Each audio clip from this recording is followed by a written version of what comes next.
Bonjour, je m'appelle Eve Diez.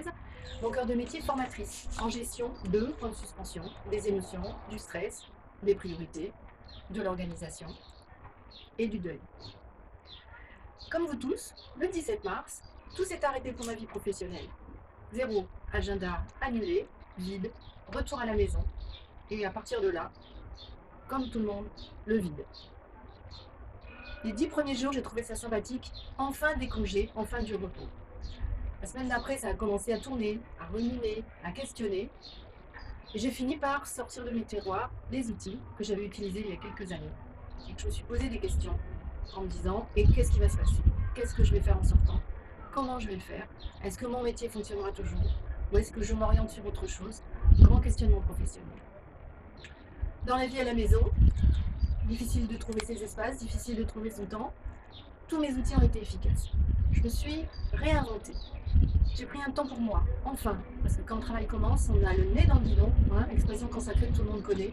On fonce, on avance, on prend les opportunités quand elles viennent, et on se pose rarement pour se poser des bonnes questions. Je me suis posée, j'ai mis à plat. Dans un premier temps, ça n'a pas forcément été simple. Revisiter son passé professionnel avec les choses qui ont été bien, moins bien, ce qu'on a aimé, ce qu'on a trouvé enrichissant ou pas. J'ai re-questionné mes valeurs, j'ai re-questionné toutes ces choses que j'ai faites, est-ce qu'elles m'ont fait plaisir ou pas. Et j'ai fini par me retrouver moi, par retrouver de la joie, de l'estime de moi, par refaire ma collection de réussites. Et petit à petit, au fil de tout ce questionnement, j'ai réussi à remplir le cartable de la rentrée. C'était joyeux, c'était efficace, c'était valorisant. Et j'ai vraiment envie de transmettre tout ça et de le partager avec vous parce que vous aussi, vous traversez la même chose. Vous aussi, vous avez du temps. Vous aussi, vous êtes dans tous ces questionnements de l'après.